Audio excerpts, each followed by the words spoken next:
had to go do something.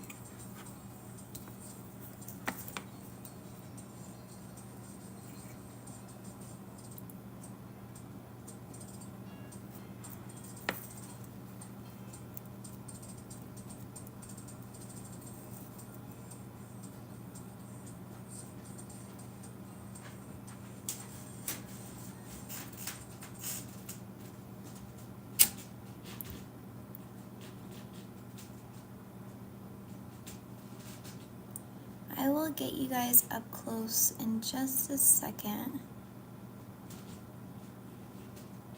But I'm just putting like the initial drop of wax over the back.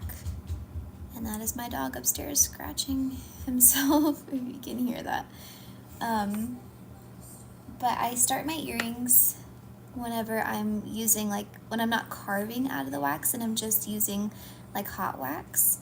I like to stick the stone down face down on something flat, and I like to put scotch tape down so that it's easy to peel up. And then I can, once I get the wax around the stone and I create like that little like seat or cradle, then I can like really shape it nicely. And it just makes it so much easier to set the stones later when you have like that perfect kind of mold of the gemstone, not just the shape of the gemstone, but like every single, like, you know, when they cut the stones, there are so many little faces. It just captures all of those faces, and it makes it a lot easier to set whenever you start it this way. And not everyone does it like this. There are multiple ways to get this started, but this is just what I like to do.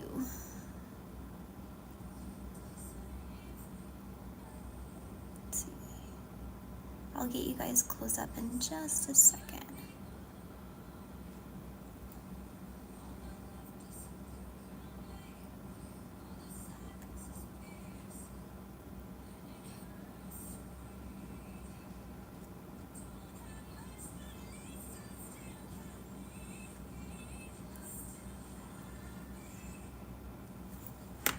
I also have the kiln going in the background.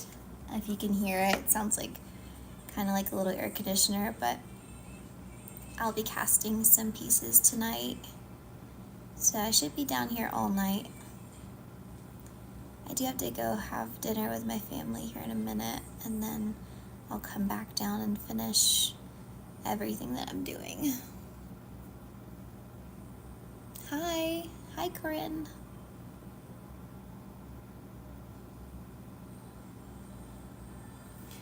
I am going to swap phone holders so that you guys can see what I'm doing. And like I said, I don't have a huge plan for these earrings. I just know kind of what I want to do, so I'm just getting like the basic shape started, and then I will clean it all up. But let me see if I can move you guys so that you can see what I'm doing. Thank you so much, Ricardo. I love making jewelry, so honestly, if it would suck so badly if you liked doing something so much and then no one else liked it. I know that most people are like, it's just for me. If I like it, that's all that matters. I mean, to a degree. At the end of the day, I do make things that I want to make, but it does matter that other people like it too, especially if you want to make a living off of it. Oh, but your message disappeared, so maybe you changed your mind. I'm just kidding. Hi, Grace. Let me see. Let me try and angle you guys better so that you can see. Got my little fuzzy mic on. I've been filming a studio vlog all weekend long. So I'm just using my wax pen is smoking. I've been doing a studio vlog all weekend long. So I have my camera right there and I've been filming everything, but let me make sure you guys can see. This desk is so crowded, I've got so much stuff on here.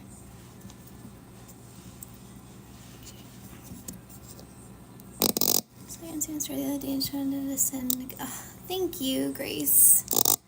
To be successful without do I think it's possible to be successful without social media?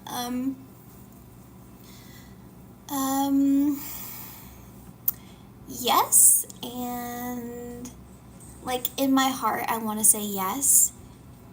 In my mind I say no, just because if I thought that it could, I would like go that route 100%.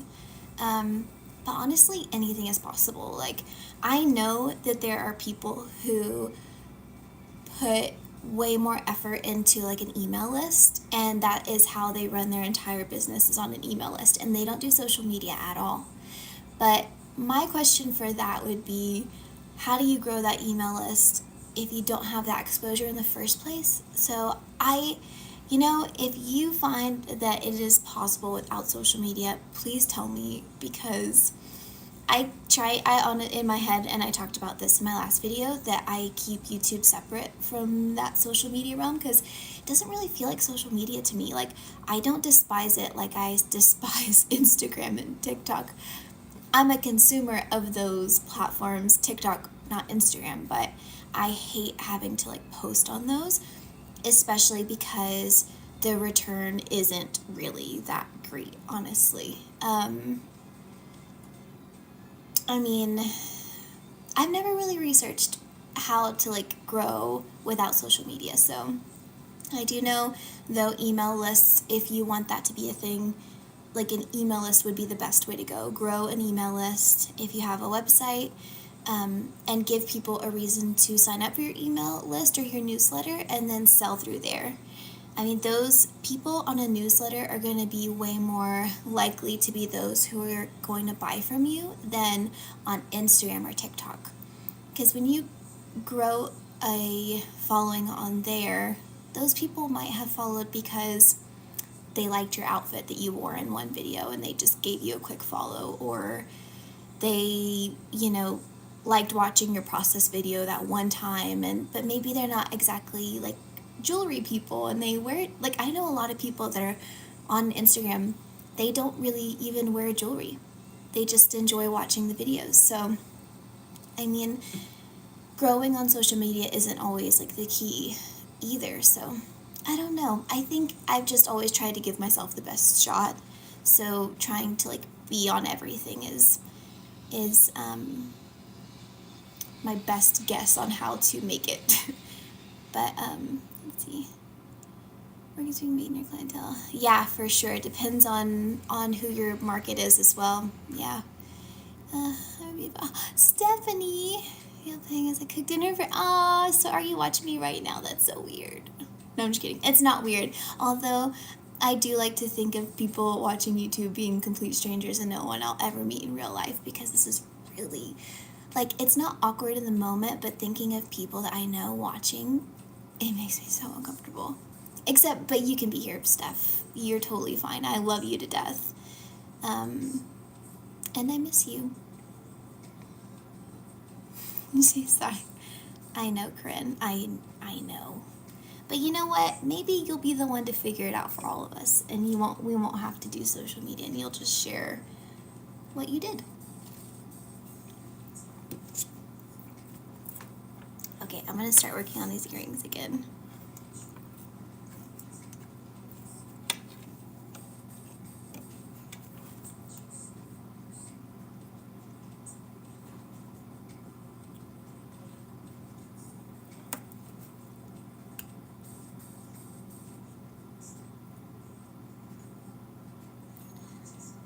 If I can, I'll show you guys what these gemstones look like that are underneath this glob of wax, but they're really pretty, like green peridot coffin shaped gemstones, and they're just so pretty and dainty, and I want to bury them in a glob of silver and turn them into drop earrings.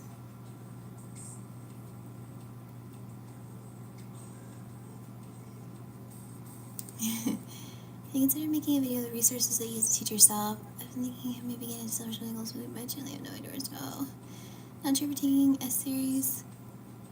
Not sure if you're taking a series. Well, I think,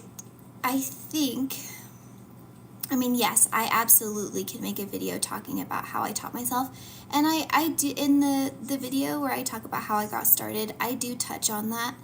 I think courses are great. I never took a course, like I never took anything online. I just, used YouTube and practiced and, but who knows, maybe I would have grown faster and gotten better faster if I would have taken a course. Like I probably would have if I had taken an actual class or course taught by someone. So I don't think that that's like the wrong route to go at all. However, if it's not within your means to, or you don't have the time to do those things, you absolutely can teach yourself. And I learned through YouTube. I watched, if you look for a girl, her name is Beja, which she actually commented on my YouTube video on Friday, which sounds so cheesy to say, but I watched her before I ever got started. And she's such a sweet person. She's from Poland. Very cute, very sweet. But I learned a lot from her YouTube channel, honestly. So you can look at her videos. You can look at Andrew Barry from The Bench on YouTube. I watched some of his videos. And honestly, I just learned like as I went on. So I knew like, okay, the first thing I need to know how to do is how to solder, because if I want to make a ring, I need to know how to solder it. So I just went to YouTube and I typed in how to solder, or like what do you need to solder, what tools do you need to solder, and then actually like how do you do it. And then you just practice. And then once you have that down and you want to make a bezel cup for a ring, you just Google how to make a bezel cup and just like research, and then go on YouTube making a bezel cup, and you'll find people that will show you like step by step by step. And then you practice and you practice and you practice and you practice. And that is how I learned. I bought some books like on Amazon. Honestly, I didn't really use the books much. Like I saw the pictures and stuff and I read some things, but I didn't really like learn anything on there that I couldn't have just gotten from YouTube or Google. So yeah, you definitely can teach yourself. Let's see.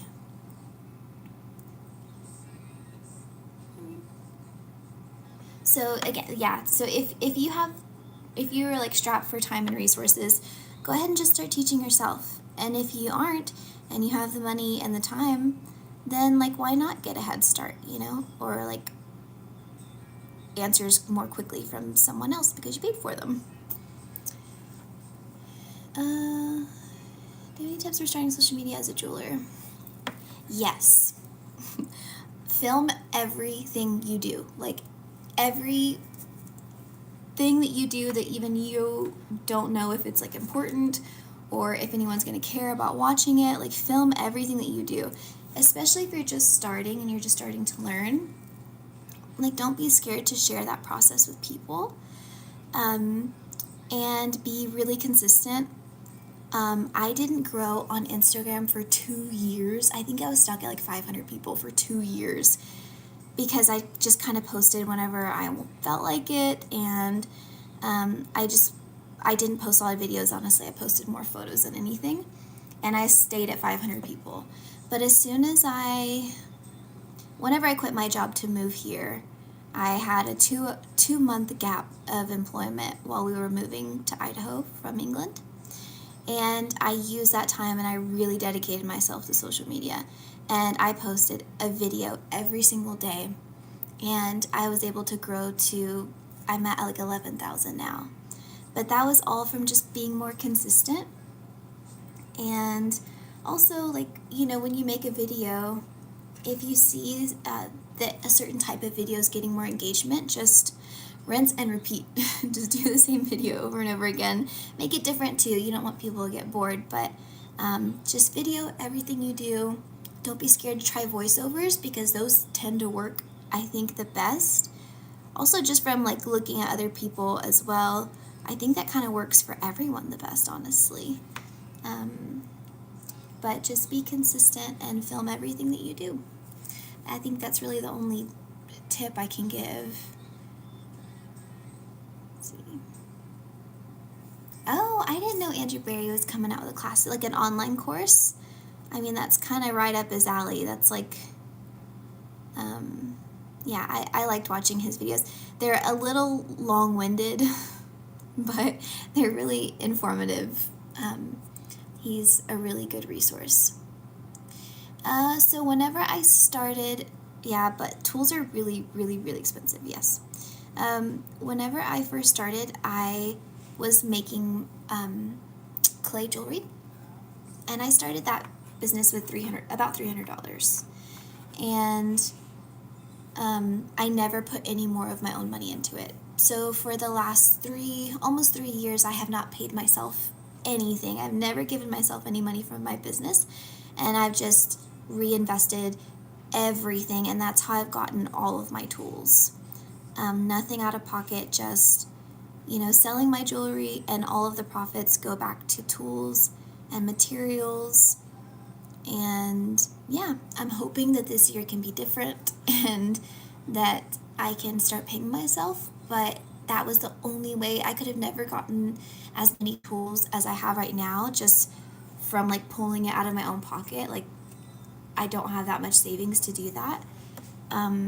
So just like continuing to make things and sell them, and trying to price things as best as I can so that I can keep growing, not like selling myself short. Yeah, with one. Oh, that's really cool. So there are private lessons. That's very, very cool. Yeah, I would definitely look into something like that if you were just getting started and you have the time and the money. But just like, do not forget the importance of like just practicing. I think I learned more from practicing than I did from watching people's videos. Like, you end up teaching yourself more by practicing. I think a lot of people kind of like have that fear of getting started where you feel like I have to know everything before I start, but you don't. Honestly, just start with the knowledge that you have, and like a kid when you learn to walk, no one like, it's like a muscle that you have to build to just like teach yourself and be like, oh, that didn't work, because you won't find every answer online. As much as I would like, I mean, there are plenty of things I didn't find online that I just had to learn over time, which I try if there are those things, like with wax casting and carving and stuff. I didn't find a lot of information online.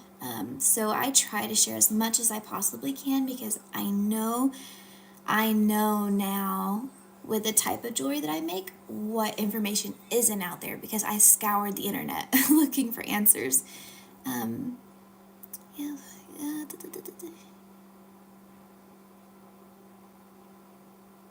Yeah, that was my thing with casting was, I'll spend the money now, but I won't have to rely on anyone else, and eventually it will pay off once I cast so many pieces. And also, I really am interested in casting for other people. Once I know for a fact, like I never like fuck up, because even now, every now and then, I'll have a cast that doesn't come out fully, which I think I've worked out all the kinks, but I just want to be like extra certain before I start casting someone else's stuff. But online classes with weekly check-ins for him for questions. Okay.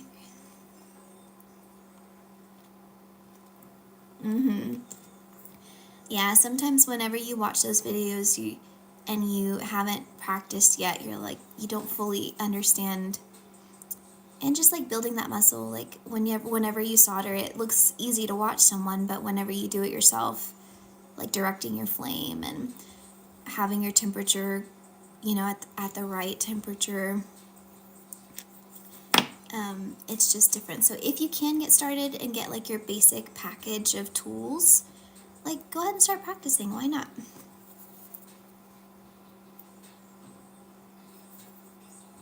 Oh, you're still looking for a caster. Are you in the States, Corinne? I think you're in the States. I will let people know once I start casting for others, because I really do want to do that, because that also was like one of the reasons why I had to jump into casting so quickly, because I couldn't find a caster. I couldn't find a caster that wouldn't do, like, that didn't have $1,000 minimum. And I don't always cast $1,000 worth of work every time. So I would love to offer that service for people who also don't need to cast thousands of dollars of work at one time, and just cast for other small jewelers. So as soon as I do start doing that, I will let everyone know. But finding a caster in the States is really, really hard. Oh, so you're in Ohio. Okay. Yeah, I don't know if it was you that I told last time. There's a guy, I did get a contact for a guy who would cast for small businesses. He was based out of Florida. If you want his information, just send me a message on Instagram and I can send you his information. He does a lot of independent work, and whenever I was reaching out to the bigger casters, they recommended him. So he's not just some like random Joe Schmo, but hopefully he would work out for you in the meantime. And then whenever I start casting, if you want, I could cast your pieces whenever I start casting for others. But he sounded like he came with like a good recommendation.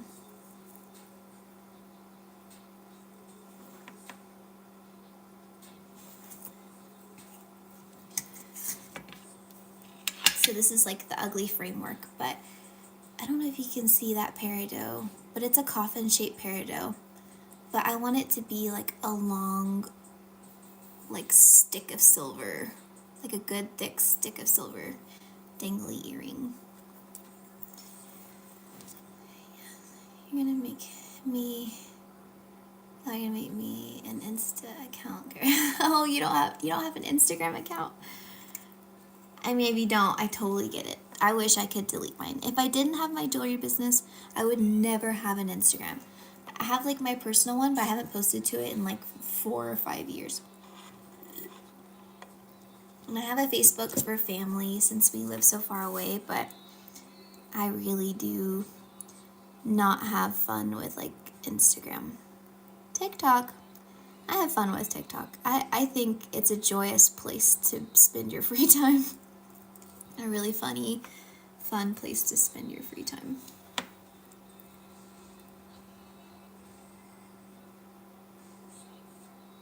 I think I was up until 3 o'clock in the morning yesterday, like laying in bed deliriously laughing at TikToks.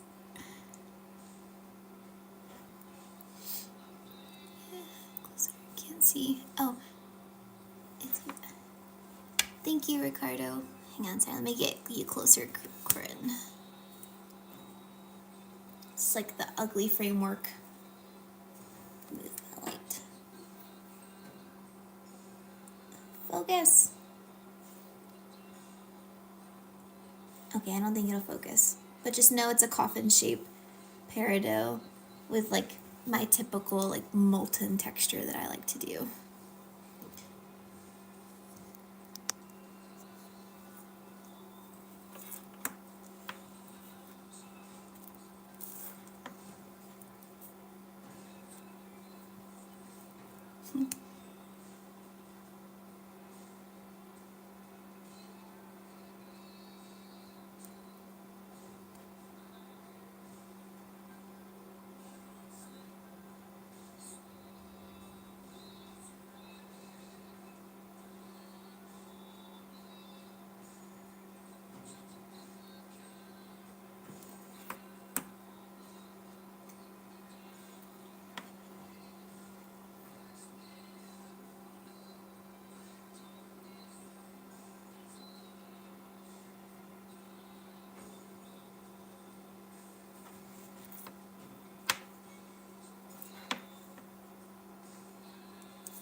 Hi, Straw World.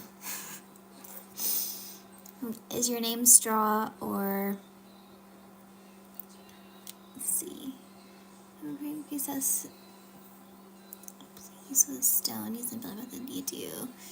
Do you need to plan for shrinkage or place a stone in tight? Okay. So I don't have any shrinkage whenever I cast. And I think that's because I don't, like, I work with the original model every time.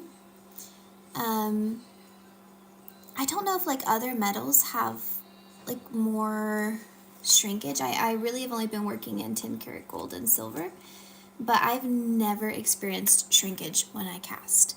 I think a lot of people's shrinkage comes whenever they have like molds made with the rubber molds or the silicone molds, and you can have shrinkage from there whenever it gets injected with the wax, the silicone mold. But I've never experienced that before. I've never experienced that in my rings with like the ring size shrinking. I don't know. I've never had that. If I ever do just have trouble though with the getting the stone back in, like maybe I didn't, carve away enough wax to get the stone back in, I just use a ball burr or a stone setting burr, and I just recarve out the seed. So you can do a lot of stuff after it's already cast to try and fix those things. But I've never had shrinkage in my pieces. Even whenever I sent it to a caster, like in the past, whenever I would send them out, I didn't have any shrinkage. Let's see. So yeah, I don't plan for any. I get the stone in tight, but then I always make sure that I carve any wax that had gotten like over the stone. I make sure I carve that away, just like in preparation for it to be cast. Because once you cast it, because it's easy to pop the stone out, and because the wax is flexible, so you really want to make sure that you carve away any wax that went over the top, because that's the only time I've found that I couldn't get my stone in and had to just carve and carve and carve away once it was cast, was because I didn't take away enough wax before I sent it to be cast or before I cast it. So now I just always really take my time and make sure that I carve away enough wax.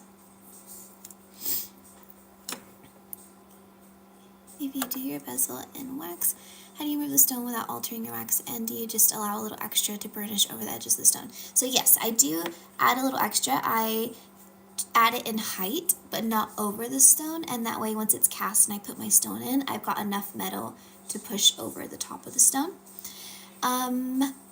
And to get the stone out, so for this one, whenever I finish the earring, the back of it's all closed up, so I will just take a drill bit or even my X-Acto knife, and I just cut a hole in the back, push the stone out, and then I can either use some wax to just like fill in that hole again, or most of the time when I'm using a gemstone though, I'll keep a hole in the back to let some light shine through, and so it's never been a problem to just drill that hole because I was gonna poke it anyway. I hope that makes sense. But yes, build your bezel in height.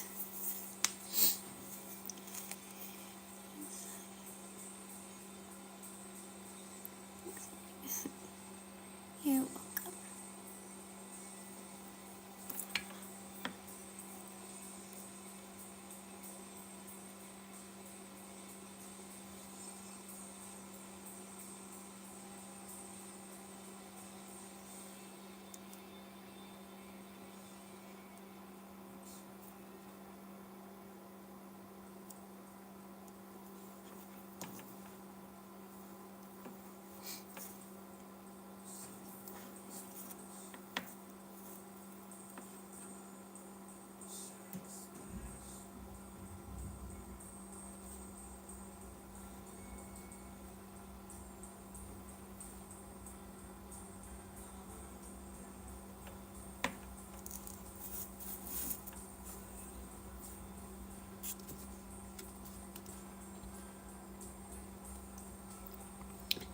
29 years. So you've been practicing for 29 years.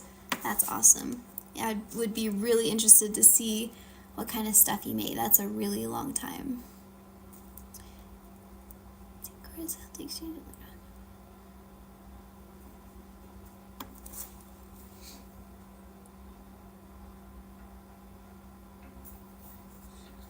Yeah, I mean, if you've been practicing for 29 years, you definitely know more than me. Um, but that's really exciting. Do you do it like full time professionally? Or has this always been something that you did with your free time?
All right, I am gonna go have dinner with my family, and then I will be casting some pieces tonight. I think my kiln is gonna be done at like 9:30, and then I'm gonna be casting some pieces and setting some stones tonight. Wax pen thingy and a couple of practice pieces with files. Okay. If you guys want to see how the rest of the night goes and how this weekend goes, setting stones and casting, I'm going to have the studio vlog up on Friday.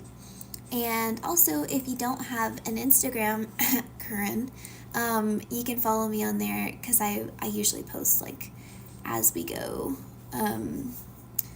little videos. So thanks for hanging out with me, and I will see you guys on Friday.